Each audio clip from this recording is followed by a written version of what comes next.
How was covering Jordan? How was he with the local media? Incredible. It was a totally different time. But Michael was, I would say, beyond cooperative. He was friendly.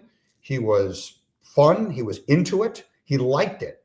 He liked talking about basketball. He liked the attention. Almost none of it was negative. It was such a different world, Brandon. Like all of the nonsense that exists in this day and age on social media and everything else, that just wasn't the world we lived in. Michael Jordan was beloved. What tiny little bit of criticism may have existed of him was completely drowned out by the adulation that he received.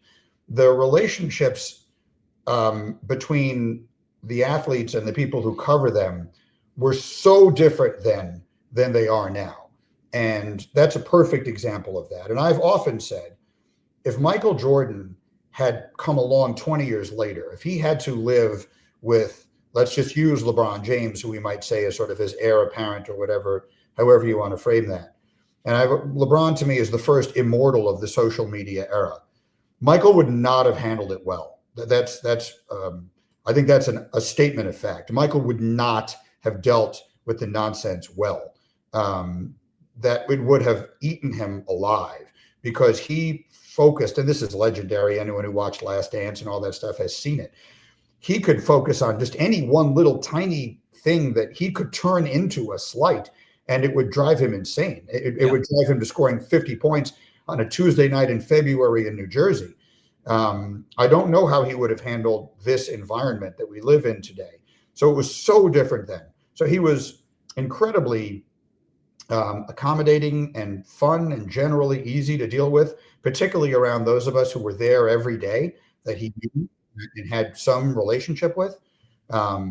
It was terrific. But for me, more importantly than that, just being up close to seeing that everything I think I know about greatness, everything I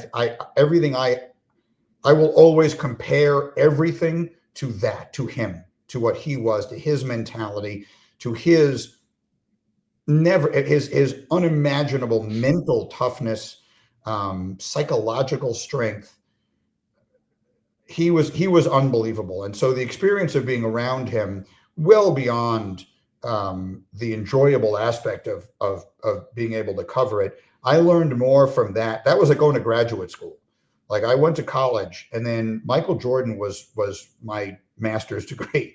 That's where I learned what sports is supposed to look like. Did you have a favorite or most memorable interaction with Jordan? Well, there are a bunch of stories that I like to tell. Here's the one that jumps immediately to mind. So during the '93 playoffs, there was a huge storyline going on that the Knicks were complaining that Jordan got all of the calls, that he got all of the beneficial treatment from officials, which parenthetically, my Knick fan father went to his grave believing 100% true. I can still hear him yelling in my ear about Jordan pushing off. Anyway, in those days, I don't know if they do it this way anymore. During a playoff series, the two teams would have their game day shoot-arounds in the arena, or their off-day practices, in the arena where the game was being played, so that the media could come. So, for example, this was in the story I'm about to tell you, took place in Madison Square Garden, and it was a day off between games of that series. And the Knicks came first in the morning, and they did their shoot-around, and they had their media availability, and then they left, and the Bulls came. So during the Knicks media availability, all the entire storyline, clearly this was Pat Riley wanting this to be what everyone was talking about, was Michael gets all the calls. Michael gets all the calls. He wanted the pressure on the officiating to be, to scrutinize all the favorable whistle they thought Michael got. So now the Bulls arrive. So we all go racing over. And I want to be the one to ask the question because I just know it's going to get a great response. And I know that, this cut's going to be everywhere. SportsCenter is going to run it. Maybe my voice will be on there, all of that. And so we all get there. And I said, Michael, the Knicks are over there saying you get all the calls. And there's like a hush. And he looks right at me. And there's a pause. And then he says, so? And that was it. And it was unusable, obviously, so I didn't get what I wanted out of it. But it was a wonderful sort of illustration of his mentality. He was like, I don't give a damn what they're saying. If I don't give a damn if I'm getting all the calls, good. I hope I keep getting them. I'm here to win, and I'm not here for any of this nonsense. And I love that story. I remember that. I remember the look on his face like it was yesterday.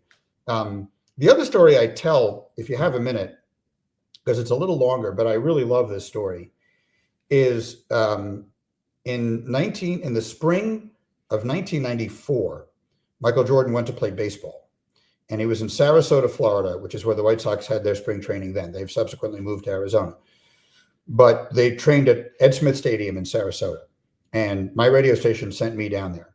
Parenthetically, I keep digressing. We didn't have the budget to put me in a hotel. The only hotel in Sarasota at that time, I think, was the Ritz-Carlton, where Dick Vitale now has his huge gala every year. And my radio station didn't have anywhere near the budget to put me in a Ritz-Carlton. I was there for like 7 weeks. And so we rented me a room in a house. I swear on my life this story is true. On Siesta Key, there were 6 bedrooms in this house. I had 1 bedroom. The occupants of the other 5 bedrooms were all women, median age 87. That's who I was living in this house with. And there's just a phone. Like, this was back in the days, there were no cell phones. There was a phone line, and I would be on the air doing my reports, and one of the women would pick up the phone and start dialing. It happened all the time. So there was a payphone across the street that I would go on. That's where I did all of my reports back to Chicago from, was the payphone across the street. So anyway, and Michael, by the way, thought that was hilarious. He thought the fact that I was living with all of these very, very elderly women was hilarious, but that's neither here nor there.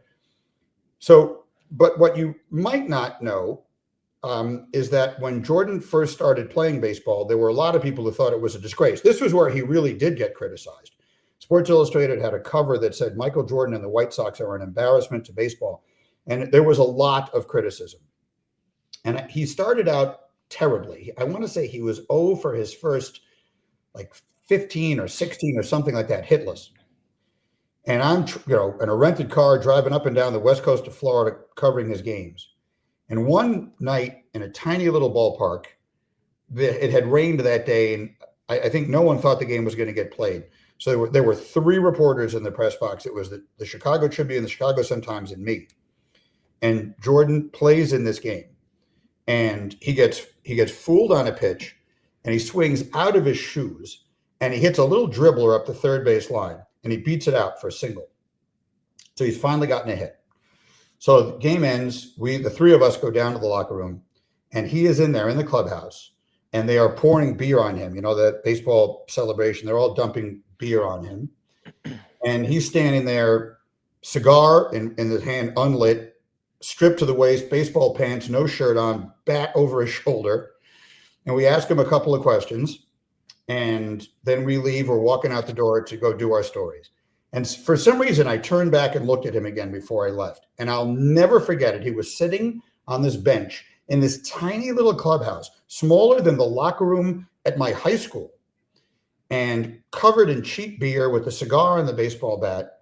And he had a smile on his face, like a look of satisfaction that was the equal of what I had seen. This is a man I had seen win gold medals. I had seen win, at that time, 3 NBA championships, a national championship in basketball. But he was as satisfied and happy in that moment as I saw him at any other time. And I think there's such a great lesson in that somewhere that I've tried to remember. And I tell this story anytime I speak at like a function or graduation or whatever it is, that in life, like most days, you don't wind up hitting a screaming line drive off the left center field wall.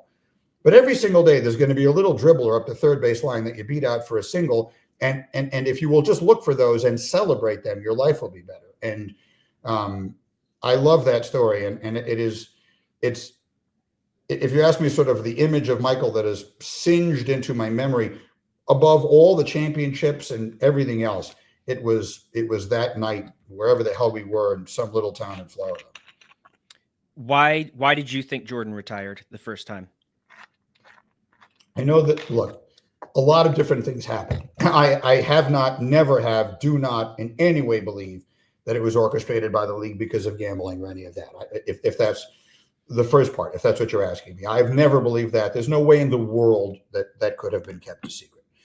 I think two things happened. So they win the title in 91. They win the title again in 92. Then in 92 came the Dream Team summer in Barcelona.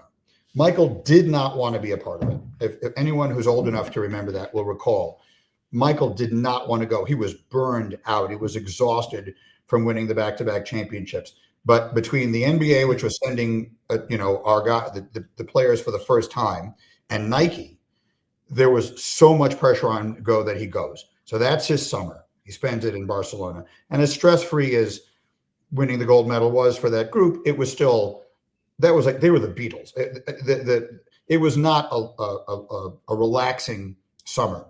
Then they come back and they win it again in 93. And that was the most grueling season. They went in 93, they beat the Knicks in 6 unbelievably tough games. They beat Phoenix in 6 unbelievably tough games. Jordan was brilliant. He was exhausted. He was completely exhausted. And then sometime, I forget exactly what the date was now, but something in the neighborhood of a month after the season, the championship ends, his father is senselessly murdered while sleeping in his car on the side of a road. And I think this has always been my opinion, and I'm not stating this as fact because he has never told me this. And my relationship with him, while I think it is a good one, is not one that I would ever have this conversation with him. Maybe he would with some other people that he knows way better. But I think he just couldn't fathom the idea of going right back into it. I think he needed to process what happened to his father. He needed to grieve. He needed a break. I think he just was genuinely burned out. And that's why he retired in whatever it was, September, I guess it was, of 93, August or September, whenever he announced that. And I always suspected at that time that he might come back because I thought it just made sense. Like, I'm a big believer in Occam's razor. Like, people always try and assign, in some cases, outlandish explanations for things that do not require them. What I've just described to you feels like the most reasonable explanation of what happened. And it seemed to me that way at the time as well. And he was only 31 years old. So it felt to me like when he has a little time to deal with this, he'll probably come back. Now, I didn't see him going and playing baseball. And that took a really weird turn. So when he went to do that, I think at that time, I thought he was just going to pursue that. But I wasn't, that's my way of saying, I guess I wasn't all that surprised that he decided to come back and play in the NBA again. And thank God he did.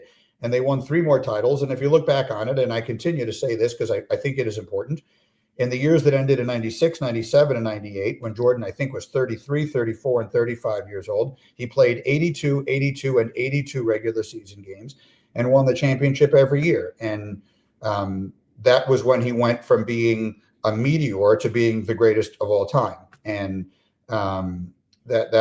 so that to me that's a very long answer to what was a pretty direct and short question. I think that's the reason that he walked away from it when he did. The second time, I think the second time he just had enough. I think the Bulls were such a dysfunctional mess, as was really well highlighted and documented in Last Dance. And I was surprised he came back from that one.